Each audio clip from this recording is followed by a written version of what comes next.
महाराज जी, किसी भी कार्य में निर्णय लेने में मन डगमगाता है, गलत ना हो जाए उस बात की शंका रहती है। ऐसे में क्या सोच के निर्णय लिया जाता है हमारा? भगवान का आश्रय और नाम।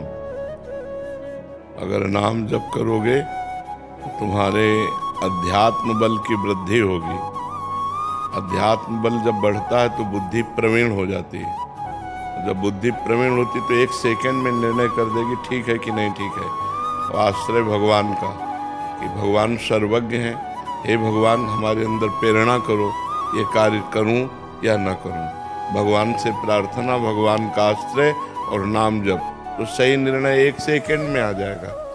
हमारी बुद्धि तो भयभीत करती है कि पता नहीं यार सफलता हो कि ना हो, ये कार्य ठीक है कि नहीं ठीक है, तो मैं अल्पज्ञ हूँ। लेकिन भगवान सर्वज्ञ है ना, तो हम सबसे पहले भगवान से, अगर सबसे पहले भगवान से हम प्रार्थना करेंगे तो भगवान का नाम है मंगल भवन। मंगल भवन अमंगल, तो अमंगल तो आगे हो ही नहीं सकता, क्योंकि मंगल भवन भगवान का चिंतन किया तो आपको तुरंत थोड़ी ही देर में मन में आ जाएगा या कोई ऐसा संकेत मिल जाएगा कि मत करो, इसमें अमंगल है। और अगर मंगल है तो हृदय में शीतलता आ जाएगी और आएगा करो। तो भगवान से प्रार्थना और नाम जप, ये दो काम आप करो तो आपके मन का जो भय है ये नष्ट हो जाएगा। पर ये सफलता तभी होगी जब शराब नहीं पियोगे, मांस नहीं खाओगे, पराई माता बहनों के साथ गंदी भावना नहीं करोगे।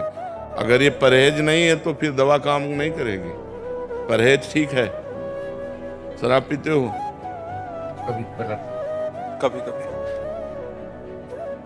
एक बार जुआ हो रहा था तो कुछ लोग खड़े थे, तो वहां फोर्स पहुंचा, पहले डंडा मारा उसने, क्योंकि वो देख रहा था ना ऐसे।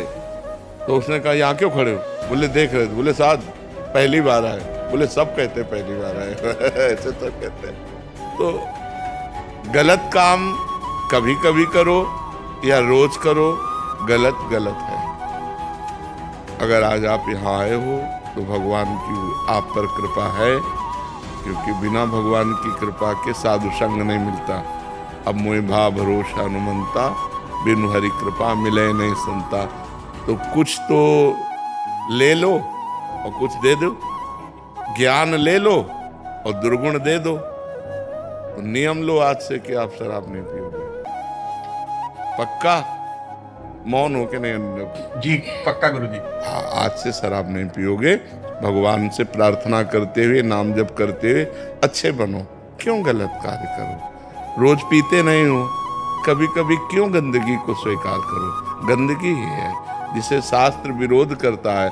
आज के वातावरण में फैल चुका है मदिरापान, ऐसे फैल चुका है जैसे कोई जाए तो ठंडा शरबत पिलाए ना, ऐसे अब पार्टी, मित्रता, स्वागत सब इसी से होने लगा है।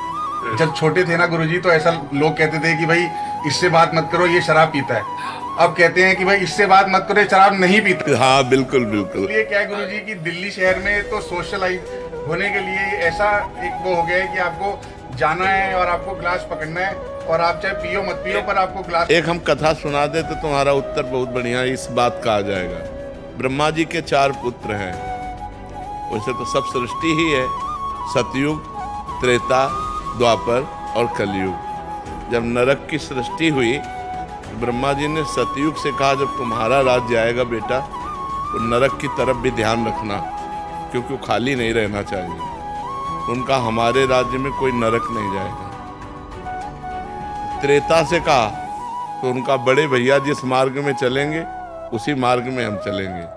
द्वापर से कहा तो द्वापर ने कहा पिताजी आपकी आज्ञा का कुछ कुछ पालन करने की कोशिश करूंगा। जब कलयुग से कहा तो कलयुग ने कहा पिताजी जैसे बड़े भैया के राज्य में कोई नरक नहीं जाएगा, ऐसे मेरे राज्य में कोई स्वर्ग नहीं जाएगा। मैं पूरा नरक हाउसफुल करूंगा। समझ रहे हो ना? तो उसी का राज्य चल रहा है। तो आप जैसा कह रहे हो ना कि अगर शराब न पिए तो लोग कहते इसे बात मत करो, शराब नहीं पीता। शराब पीता है इसलिए बात करो, मतलब टोटल नरक।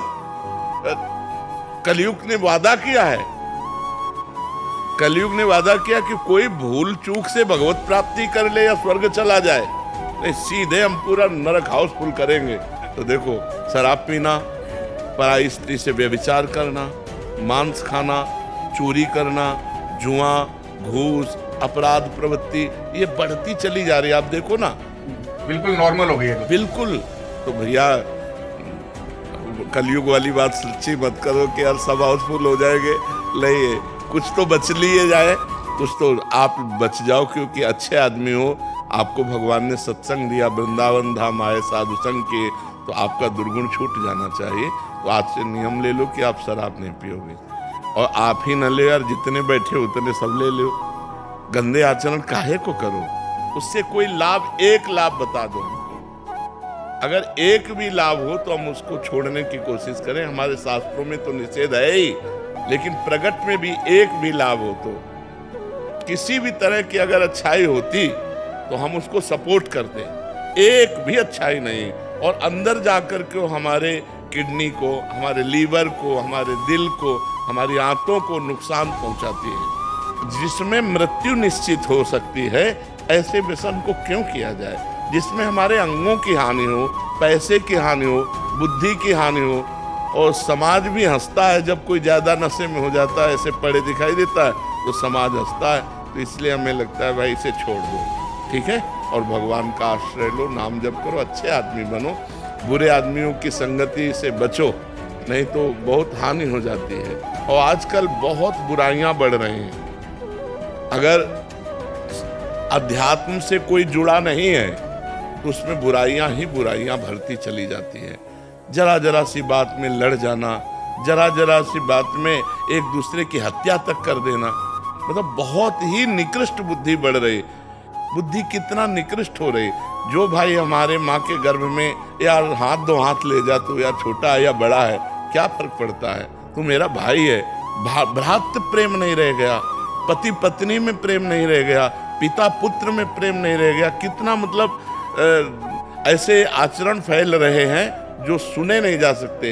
बेटा माँ को मार रहा है, माँ बेटे को मार रही है, पति पत्नी को मार रहा है, पत्नी पति को मार, मतलब कहीं विश्वास, प्रेम, ये सब हटता चला जा रहा है। क्यों हटता चला जा रहा है? क्योंकि दुराचार बढ़ रहा है, व्यभिचार बढ़ रहा है, नशे बढ़ रहे हैं, गंदी बातें बढ़ रही हैं, पूरी गृहस्थी चौपट होती चली जा रही। आज हमारा समाज गिरता चला जा रहा है। अगर उठा सकता है कोई तो अध्यात्म उठा सकता है, और अध्यात्म को लोग ज्यादा प्यार नहीं करते।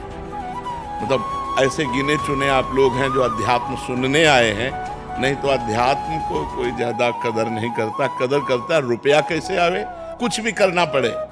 अगर नौकरी लगना, चरित्रहीनता का प्रसंग है तो राजी है। पहले था कि चाहे सब कुछ नष्ट हो जाए लेकिन चरित्र हमारा बचना चाहिए। कहा जाता है इज्जत है तो सब कुछ है, और आज क्या है, इज्जत की मिटिया मेट है, नहीं। और एक वो अंग्रेजी में कहावत थी कि धन गया तो कुछ नहीं गया, स्वास्थ्य गया तो कुछ गया, और चरित्र गया। अब उल्टा है, उल्टा दिमाग चल रहा है, बुद्धि भ्रष्ट होती चली जा रही है। हम महाराज जी आते हुए यही बात कर रहे थे। एक आदमी बोले कि अब कोई, जैसे पहले बोलते थे कि भाई ये जो है जेल में रह के आया है तो कितना गंदा आदमी होगा जो अंदर रह के आया है। अब वो कहते हैं कि जेल में रह के आया लेकिन देखो कितना पैसा है, दुबई में घर ले लिया, न्यूयॉर्क में घर लिया। अब लोग बाहर, हाँ, लोग कह रहे हैं भैया कोई फर्क नहीं पड़ता, पैसा है ना, बस बहुत है। बस हाँ, पैसा, पैसा का वही तो बताया, सारा महत्व पैसे पे चला गया है।